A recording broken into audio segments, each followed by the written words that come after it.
교회는 빠르게 변화하는 사회 속에서 갈 바를 알지 못하는 위기를 맞이하고 있다라는 진단이 있습니다.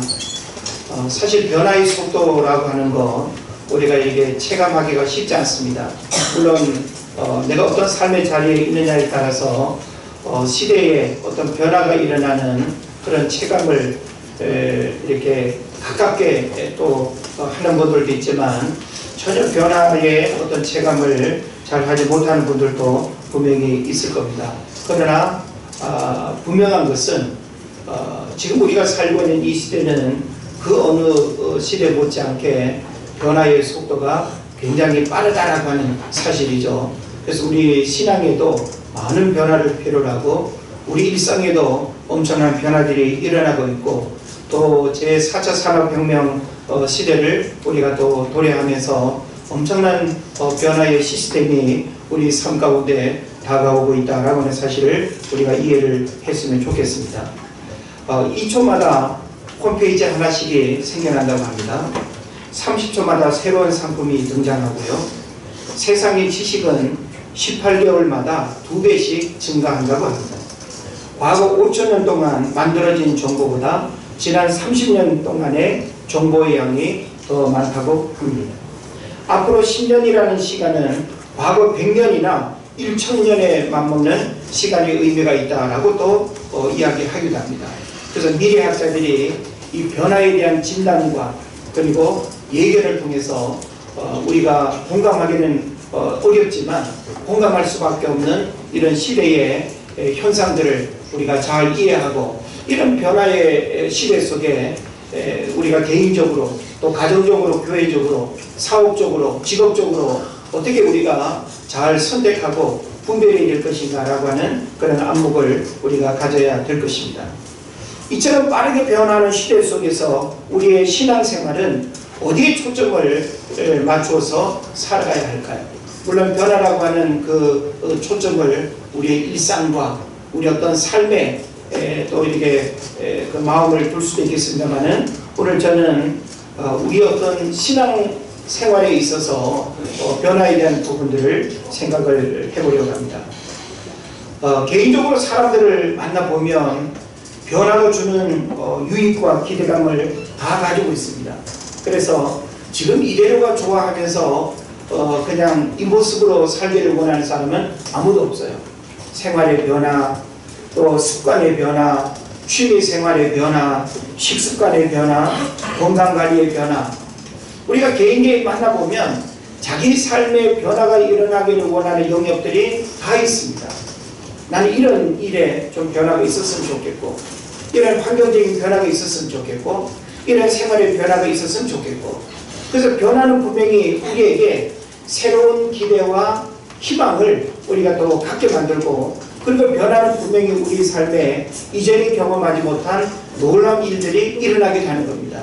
그래서 우리가 변화를 부정적으로 생각할 수도 있지만 변화는 우리에게 긍정적 기대감을 갖게 하기 때문에 과연 우리가 이 변화라고 하는 이 문제 앞에서 과연 어느 정도 변화를 갈망하고 또 변화에 도전하고 또 변화를 위한 그런 노력들을 하는지 우리가 생각을 했으면 좋겠습니다. 그래서 우리는 이 변화가 주는 유익과 기대감을 가지고 있기 때문에 참 많은 그런 변화를 우리가 원하지만 의외로 변화를 두려워하고 현실에 안주하는 사람들이 많다는 거예요. 예. 그러니까 변화가 주는 유익과 긍정적인 기대감은 우리가 이해는 하는데 그 변화하는 일에 대한 그 두려움을 우리가 갖는다라고 하는 사실이죠. 그래서 왜 우리는 변화를 갈망하고 변화를 도전해야 될까?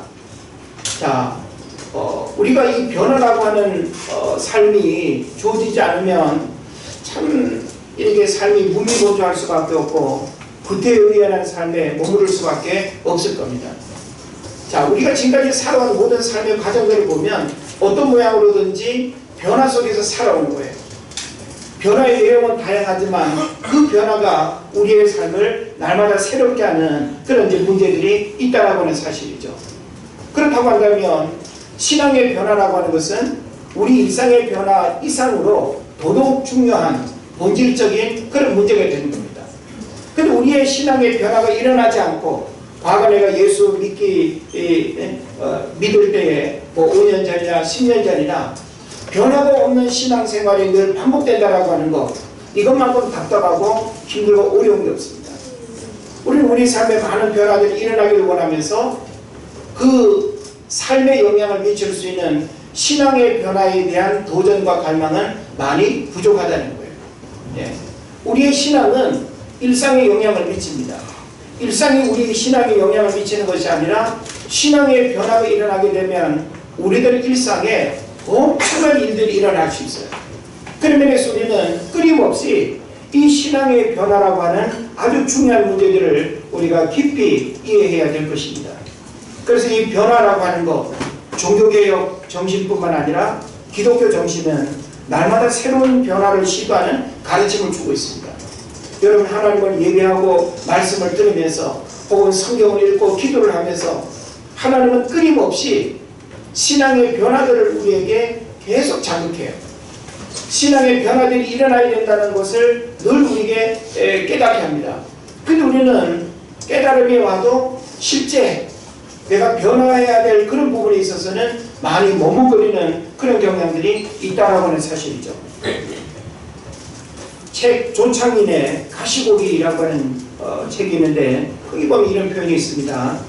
당신이 헛되이 보낸 오늘은 어제 죽어간 이가 그토록 살고 싶어하던 내일이라는 표현이 있습니다. 오늘이라고 하는 시간은 우리에게 있어서 얼마나 소중한 날인지 몰라요. 변화를 경험할 수 있는 날, 축복을 경험할 수 있는 날, 지금까지 경험해보지 못한 아주 새로운 은혜를 경험할 수 있는 날.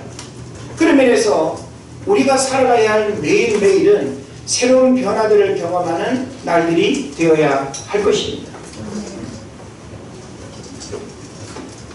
오늘을 어제처럼 살거나 새로운 변화 없이 어제의 연장선상에서 하루하루를 살아간다면 새롭게 경험할 수 있는 신선한 축복은 요원해지는 것입니다.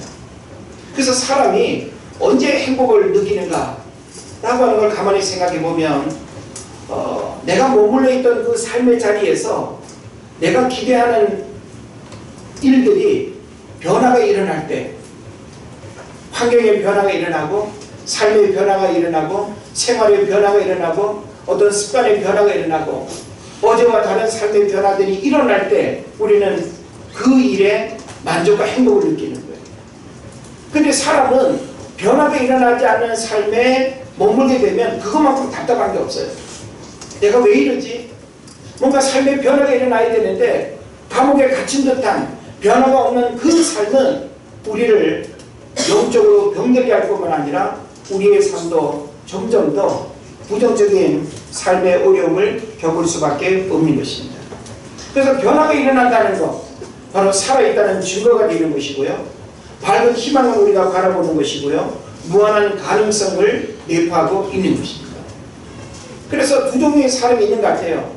매일 날마다 새로운 변화를 위해서 도전하고 꿈꾸고 변화를 위해서 늘 이렇게 땀 흘리고 수고하는 그런 사람이 있는가 하면 변화를 두려워해서 그냥 나는 이대로가 좋아.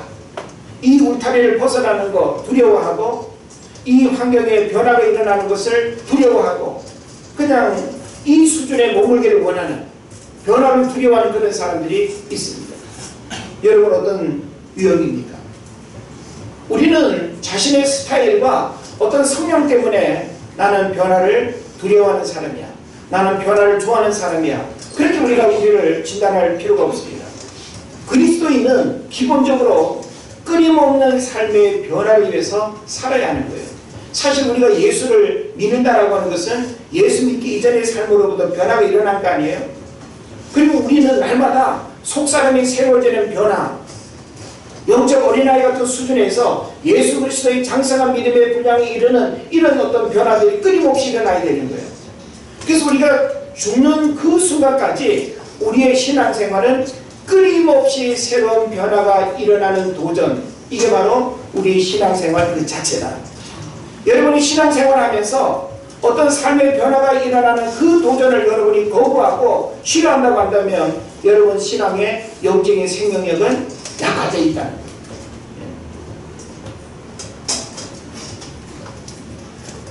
변화라고 할 때 이 변자는 변한다는 거죠. 변할 변자죠. 근데 변자가 들어가는 여러 단어들이 있습니다. 여러분 한번 생각해 보십시오. 변화. 기본적인 이 단어에서부터 어떤 단어들이 있죠? 우리 아이들 한번 말해볼까? 변화, 변형, 변성, 변질, 변폐, 뭐 이런 거 있잖아요. 많죠? 네. 근데 여러분 이거 단어 하나하나가 독특한 의미가 있다는 거 여러분 아시죠? 어떻게 다른지 여러분 한번 생각해 보십시오. 변형은 형태, 겉모습만 바뀌는 것을 변형이라고 합니다. 그러니까 성질과 내면적인 것은 그대로 가지고 있고 모양만 바뀌는 것, 이것을 변형이라고 하죠. 뭐 밀가루 반죽이나 어떤 액체를 어떤 모양을 이렇게 만들어서 이것도 만들었다 저것도 만들었다, 이것을 변형이라고 하는데, 그 다음에 변성이 있습니다. 변성은 뭘까요? 성질이 바뀌는 거예요. 예. 형태와 상관없이 그 내면에 성질이 바뀌는 것, 이걸 변성이라고 합니다. 변형은 뭘까요? 변형은 본질이 바뀌는 것을 변형이라고 합니다. 변질은 뭘까요? 의미를 상실하는 것. 의미를 상실하고 이 변질이 깊어지면 변태가 되는 거죠. 예. 그래서 여러분은 이 많은 비슷한 단어들 중에서 뭘 우리가 선택하고 주님이 원하시는 그 삶의 모습은 뭘까요? 변화입니다. 예, 변화. 그래서 요한복음 2장을 보게 되면 가나안 혼인잔치 이야기를 우리가 보게 되죠. 가나안 혼인잔치에서 예수님이 어떤 일을 행하셨죠? 잔치초에 뭐가 떨어졌어요? 포도주가 떨어져서 물로 포도주를 만드는 이 기적의 내용을 우리가 요한복음 2장에서 보게 됩니다. 자, 여기서 우리가 제가 조금 전에 이 변자가 시작되는 여러 가지 단어를 설명드렸는데, 포도즙이 되는 거, 이건 뭘까요? 변형이 되겠죠. 왜냐하면 내용물은 변하지 않고 겉모습만 달라진 거니까. 그냥 으개가지고 그냥 과즙만 나온 거기 때문에 이것은 변형이 되는 겁니다. 그런데 포도즙이 포도주가 돼요. 그럼 이건 뭘까요? 변성이 되는 거죠. 왜냐하면 알코올 성분, 화학적 변화를 통해서 알코올 성분으로 이렇게 바뀌었기 때문에 성질이 바뀌게 되는 거죠. 예. 포도주는 물처럼 음료를 이렇게 마시는 건데, 포도주는 뭔가 정신을 몽롱하게 하고 싶어가지고 마시고 싶은 거. 그 다음에 이 포도주가 또 있는데, 이 포도주는 사람이 마심으로 자신이 하던 역할과 기능이 달라진다면 이것은 변형이 되는 겁니다. 그러니까 똑같은 포도주인데 이 포도주를 어떤 사람이 어떻게 마셔서 어떤 일들이 일어나느냐에 따라 가지고 이 본질이 달라지는 이런 변형도 있다라고 하는 사실이죠. 그래서 예수님은 이 이야기를 통해서 우리에게 주시고자 하는 교훈이 뭔가 하면, 물이 포도주가 되게 한 것처럼 나는 너희들을 변화시킨다는 거죠. 그러니 너희들은 나로 인하여 완전히 다른 사람, 즉 변형이 된 사람, 본질이 바뀐 인생을 살아라. 이게 바로 가나의 혼인잔치를 통해서 우리에게 주는 예수님의 그런 교훈일 수 있는 것입니다. 우리는 날마다 본질이 바뀌지 않은 상태에서 우리의 옷차림으로 혹은 헤어스타일로 전혀 다른 사람처럼 막 그냥 보이는, 이거는 변형이죠. 변형. 네? 변성과 이 변형이라고 하는 내면적인 이 본질은 하나도 바뀌지 않으면서 겉으로 보여지는 것들로 전혀 다른 사람처럼 막 그냥 헤어스타일을 바꾸고 옷차림 바꾸고, 이것은 주님이 원하시는 삶의 변화가 아니라는 거예요.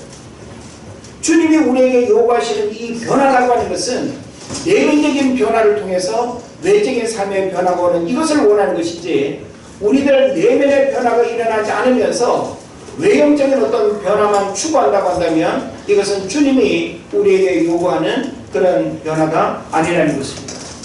우리는 어떻게 바뀌어야 할까요? 우리는 적어도 예수 믿기 전의 삶으로부터 예수 믿을 이후의 삶에 놀라운 변화들이 많이 일어나야 합니다. 사실 우리가 그런 많은 변화들을 경험하며 살아가고 있죠. 어떤 변화가 우리에게 있었습니까? 저주의 인생에서 축복의 인생으로 바뀐 줄을 믿습니다. 사망의 인생에서 생명의 인생으로 변화가 됐고요. 심판의 인생에서 상급의 인생으로 바뀌었고, 지옥의 인생에서 천국의 인생으로 바뀐 줄로 믿습니다. 그러면 우리는 이렇게 변화된 어떤 삶이 과거의 시간으로 머물거나 정체돼서는 안 된다는 거예요.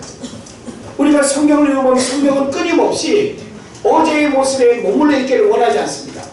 어제의 헌신과 어제의 신앙 고백에 머물러 있기를 원치 않습니다. 매일매일 하나님 앞에 나아가는 우리의 신앙 고백이 어제와 다르기를 원하고, 하나님을 사랑하는 그 사랑의 분량과 그 마음과 헌신이 달라지기를 주님이 원하는 거예요.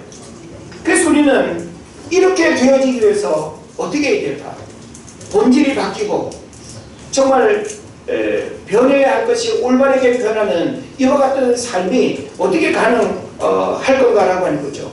오늘 본문을 우리가 다시 한번 읽어보면 좋겠는데, 로마서 12장 2절 말씀, 너희는 우리 한 구절 말씀 다시 한번 읽습니다. 시작. 너희는 이 세대를 본받지 말고 오직 마음을 새롭게 하고 변화하다. 하나님의 선하시고 기뻐하시고 온전하신 뜻이 무엇인지 분별하도록 하라. 아멘. 할렐루야.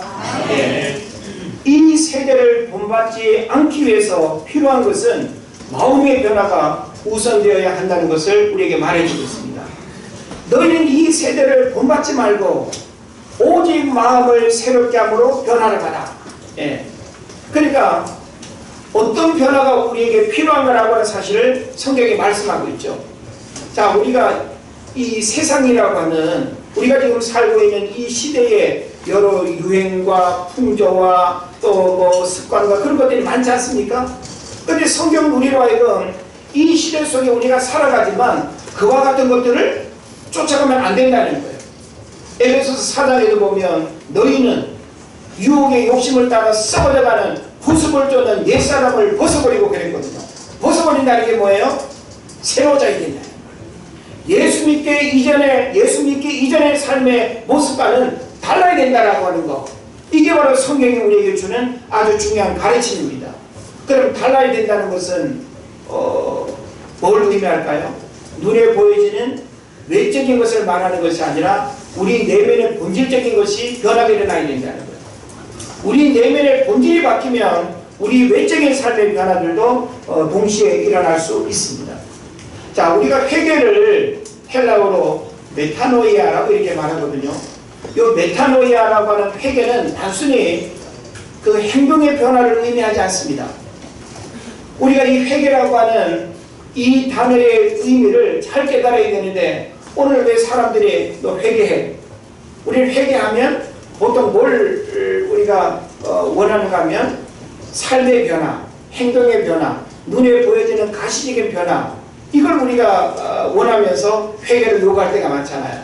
그런데 내 눈앞에서는 회개한 것처럼 뭔가 괜찮아 보이고 변한 것 같고 막 아주 순종적인 것처럼 그렇게 여겨질 때가 있습니다. 근데 어느 순간 전혀 회개한 것처럼 보이지 않는, 이건 바로 뭘 의미하는가 하면 우리 내면의 본질이 바뀌지 않아서 그렇다는 거예요.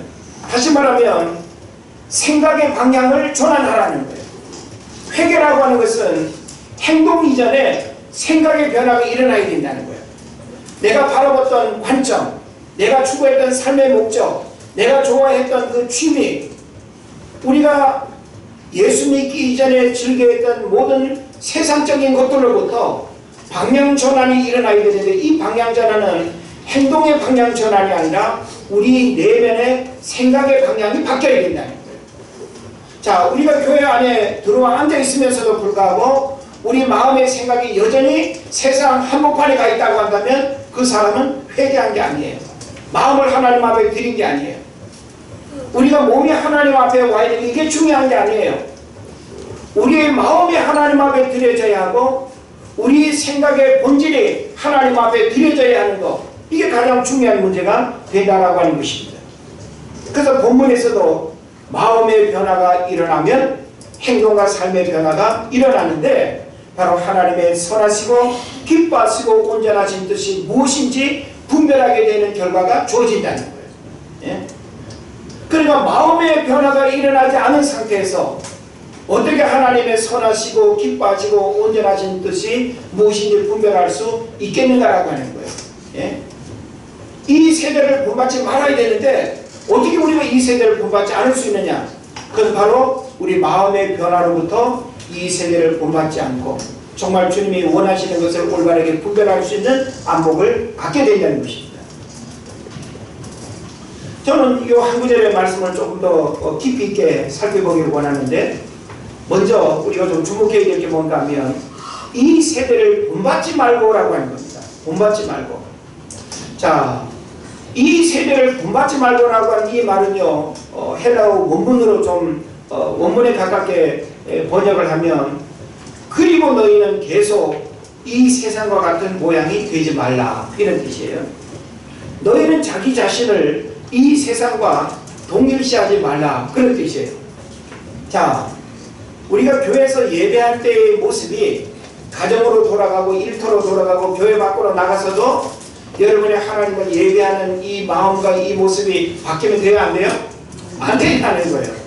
그래서 우리는 교회 가서 예배할 때는 뭔가 괜찮은 듯한데, 우리가 예배 끝나고 우리 일상으로 돌아가게 되면 전혀 예배 드릴 때의 그 경건함과 온유함과 부드러움과 그런 겸손함이 사라져버리는, 그러면 안 된다라고 하는 것이죠. 그래서 여기서 본받지 말고라고 하는 이 말, 뭐뭐와 같은 모양이 되다, 따르다, 이끌리다 라는 뜻입니다. 조금은 예수 믿기 이전에는 복음이 주는 영적 유익과 축복을 몰랐기 때문에 그냥 세상을 본받고 세상의 유행과 풍조를 따라가는 것을 전혀 우리는 어색해하지도 않았고 문제 삼지도 않았습니다. 그냥 먹고 마시고 놀고 즐기고 세상 사람들이 살아가는 그 모든 유행과 풍조를 마땅히 그냥 따라 살아가는 것이 너무나 당연하고 자연스러운 일이라고 그렇게 생각을 했습니다. 그런데 예수 믿는 이후에는 우리가 살아가야 하는 삶의 이유와 목적과 방향과 관점이 달라야 된다는 거예요. 그래서 너희는 이 세대를 본받지 말고라고 하는 말은 뭔가 하면, 구원받은 하나님의 백성들은 이전에 우리가 쫓았던 그 삶의 것들을 따라가서는 안 된다라고 하는 이런 가르침이 되는 것입니다. 뭐뭐와 같은 모양이 되다, 따르다, 이끌리다, 더 이상 그러면 안 된다는 것이죠. 그래서 이 고전 헬라어 문헌에서 이 동사는 어떤 것에 형상을 취하다, 또 자기 자신을 본질적으로 뭐뭐와 동일시하다 등의 의미들로 쓰이기도 했습니다. 그러니까 우리가 예수를 믿는다라고 하는 것은 더 이상 이 세상 사람들이 가지고 살아가는 땅의 것이 전부인 것처럼 생각하고 살아가는 그 가치관으로부터 벗어나야 된다는 거예요. 우리는 살아가는 삶의 방향이 다릅니다. 삶의 목적도 달라야 됩니다. 우리가 무엇 때문에 즐거워하고 행복해야 하는 것도 사실은 그 내용과 그 원인이 달라야 되는 것입니다. 그런 면에서 우리가 그리스도 안에 산다는 것, 그리스도를 우리가 믿으며 살아간다는 것, 이것은 우리에게 굉장히 중요한 고민을 하게 하는 것입니다. 그래서 바울이 이 단어를 통해서 나타내고자 하는 것은 성도된 자로서 이 세상에 빠져들어 자신을 세상에 내어 맡기지 말라는 그런 의미가 되는 것입니다. 이 세상은 우리에게 사회의 일원으로서 세상의 풍조를 모방하고 그것을 삶의 표본으로 삼으라고 유혹을 가해 오지만 우리는 이러한 유혹을 과감히 거부해야 된다는 거예요. 예. 우리가 예수 잘 믿기 위해서 1년 365일 예수 믿는 우리들끼리 교회 안에서만 머물러 살 수 없잖아요. 근데 우리가 교회 밖을 나가고 세상에 나가면 세상 풍조라고 하는 것은 공중곳에 잡은 마귀가 모든 악함과 더러움과 정욕과 물욕과 탐욕과 교만과 그런 것들로 가득 차 있는 것이 세상의 풍조예요. 적어도 우리가 예수 믿기 이전에는 그런 삶을 추구했다 할지라도 너희는 이 세대를 본받지 말아라. 더 이상 구원받은 자의 삶이 그런 것들을 추구해서는 안 된다라고 하는 가르침이 되는 것입니다. 그래서 성경은 야고보서 4장 4절을 보면 세상과 헛된 것이 하나님의 원수다 그렇게 말하죠.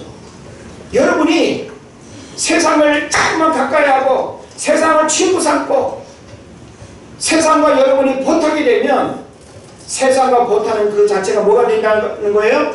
하나님의 원수가 된다. 네. 그리고 원수가 교회 밖에 있는 것이 아니라 교회 안에 있을 수 있는 거예요. 여러분이 하나님의 원수가 될 수 있습니다. 어떻게 하면? 자꾸 세상과 보타면.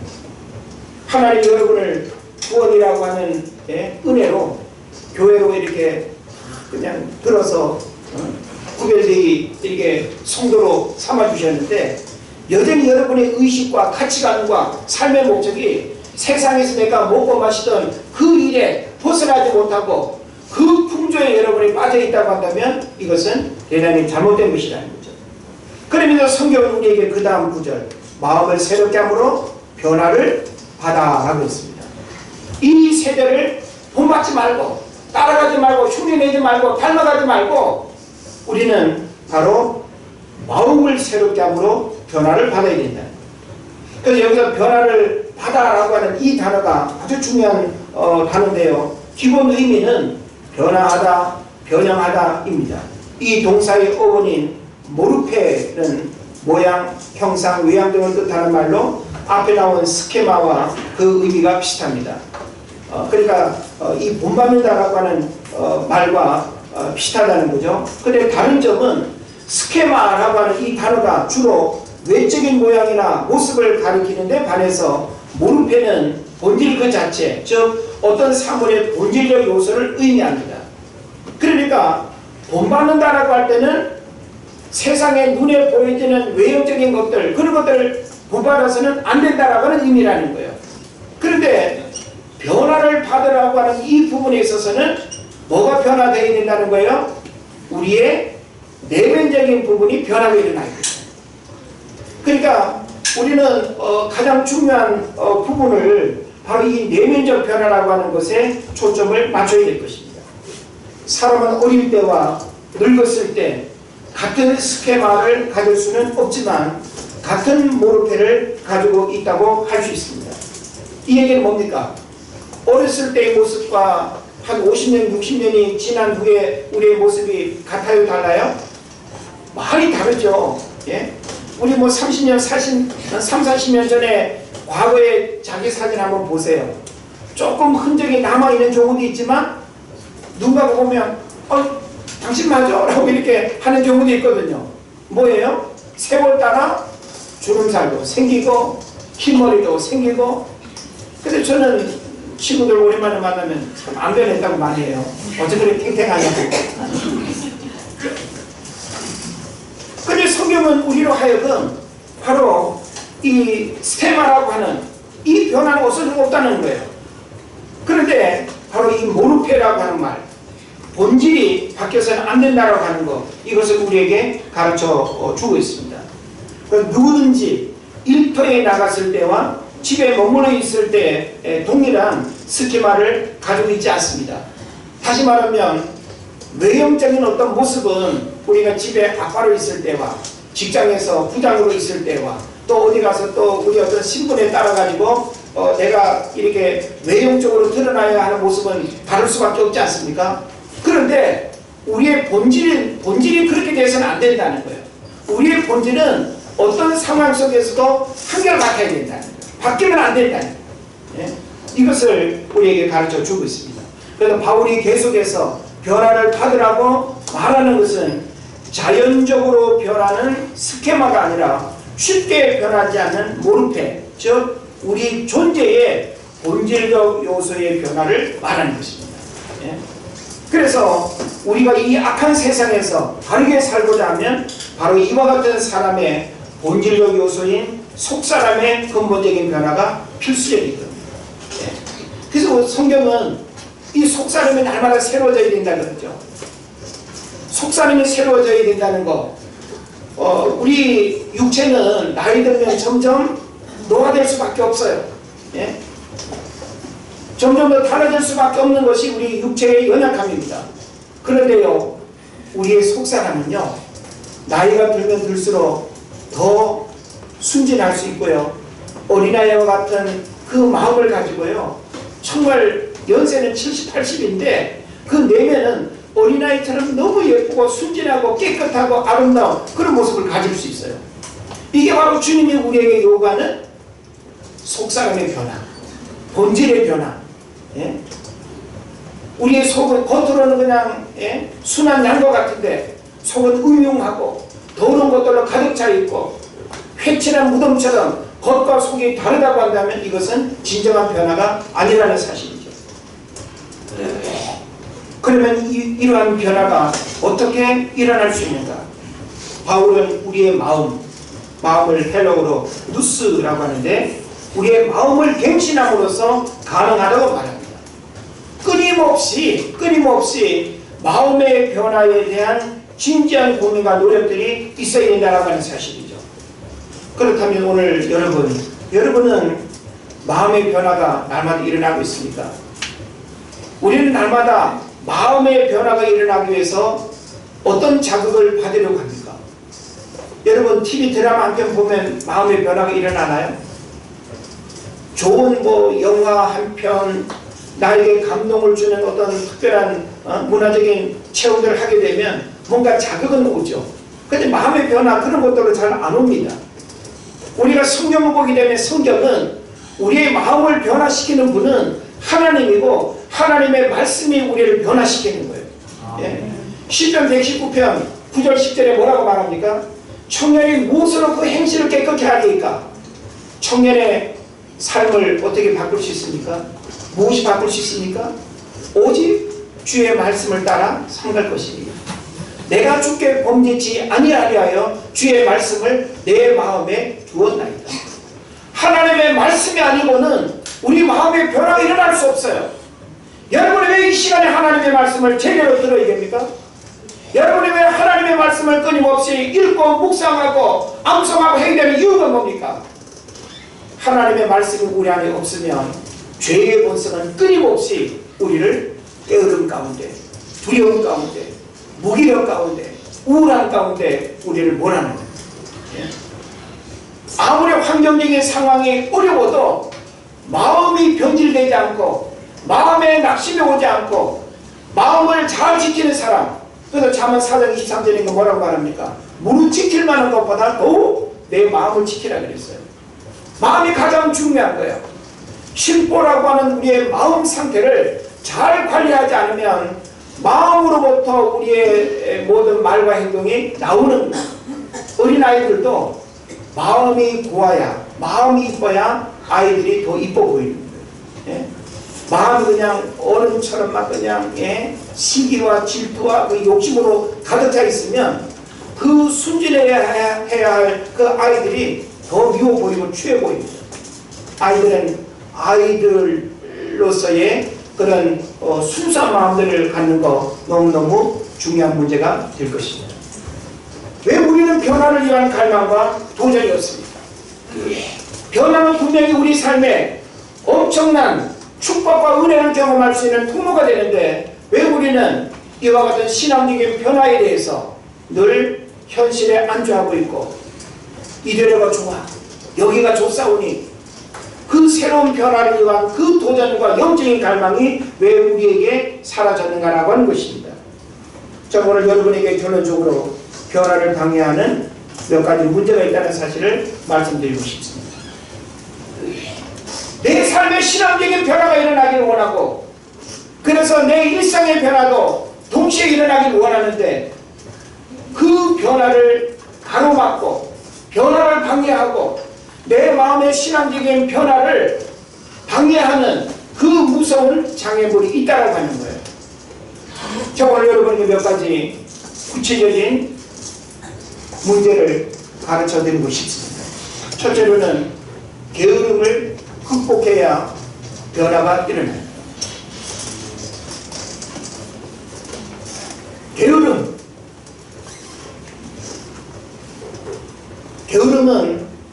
어린아이의 문제만도 아니고 어른의 문제만도 아니고 사실 게으름이라고 하는 이 죄의 속성은 우리 모든 인간에게 다 있습니다.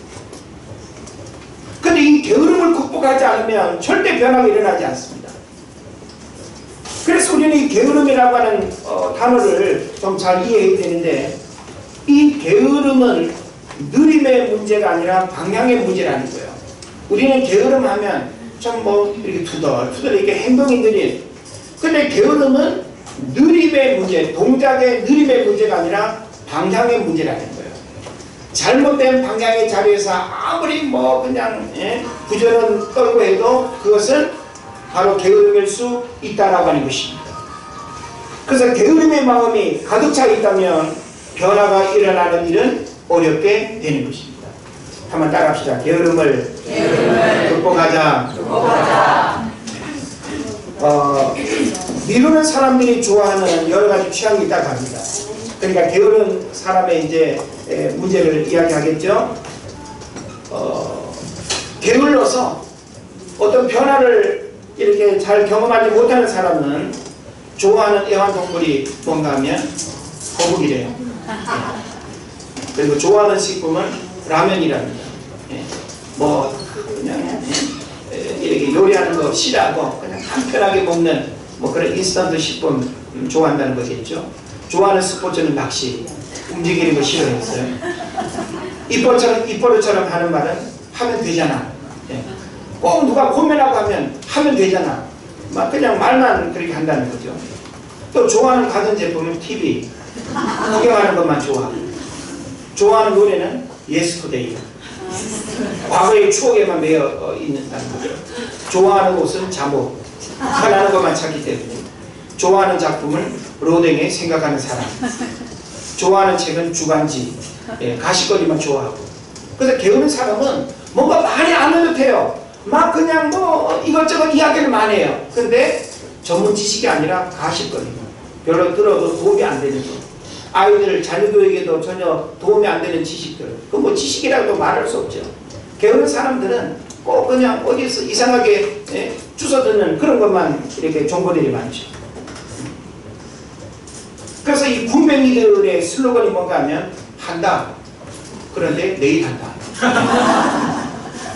한다는 거예요. 그래서 내일 한다는 거예요. 그래서 그 내일이 1년이 되고 또 1년이 되고, 참 우리가 연초에 2019년 올해는 하면서 뭔가 다짐하고 마음에 결심하고 있지 않습니까? 뭐 지금 우리가 변명처럼 이야기할 때 안 한다고 이렇게 하는 사람 아무도 없을 거예요. 여전히 우리는 한다. 근데 또 내일 한다. 이제 뭐 6월달 지나간 게 7월달부터, 7월도 뭐 지나가면 8월부터 그러나요? 게으름을 극복하지 않으면 변화가 일어날 수 없다는 겁니다. 그리고 또 한 가지 뭔가 하면 안주하기 때문에 변화가 일어나지 않습니다. 안주. 그냥 이대로 살지 뭐. 차라리 좀 불편해도 괜찮아. 왜냐면 지금까지 익숙하게 그냥 살아왔잖아요. 그래서 변화를 원하면 익숙한 것들로부터 결별해야 된다는 것입니다. 익숙한 것들로부터 결별하지 않으면 변화가 일어나지 않습니다. 오늘 여러분이 그 익숙함으로부터 결별해야 될 게 여러분 뭡니까? 변화를 위해서 나의 익숙함으로부터 결별해야 될 것, 그건 여러분 찾아낼 수 있다고 한다면 변화가 일어나는 시작이 될 겁니다. 그리고 마지막으로는 두려움이 변화를 가로막습니다. 실패에 대한 두려움을 떨쳐버려야 되고요, 변화가 가지고 올 그 새로운 삶에 대한 부정적인 두려움을 깨뜨려야 됩니다. 그래야 우리가 변화를 통해서 우리 삶에 놀라운 일들이 일어날 수 있는 것입니다. 그래서 오늘 저는 여러분에게 참 그 어떤 변화보다 이 신앙의 변화가 우리에게 더더욱 중요하고, 신앙의 변화를 통해서 우리 삶의 전 영역에 영향을 미친다라고 하는 이 사실을 여러분 꼭 깨달으시고 변화를 도전하고 변화를 갈망하시기를 바랍니다. 그래서 여러분이 이 변화에 대한 갈망을 하면 할수록 여러분의 삶에 변화가 일어나서 정말 변질되지 않는, 사람들로부터 아우 변태야 이런 말 들으면 곤란하지 않겠습니까? 어쩜 당신은 예수 믿고 난 이후에 그 삶에 이런 아름다움의 변화가 있어. 표정도 달라졌고 눈빛도 달라졌고 말도 달라졌고 나도 당신처럼 살고 싶어. 전도는요, 내가 입으로 전하는 복음이 전도가 아닙니다. 전도는 여러분의 삶이 말이 되어야 하고 여러분의 삶이 복음이어야 됩니다. 그런 면에서 오늘 우리는 가장 가까운 가족들로부터 내 삶의 변화가 복음 전도의 통로가 된다는 사실을 믿으시고 여러분을 통해서 변화가 큰 축복의 은혜를 경험하는 역사가 일어나기를 주의 이름으로 축원을 드립니다. 기도하겠습니다.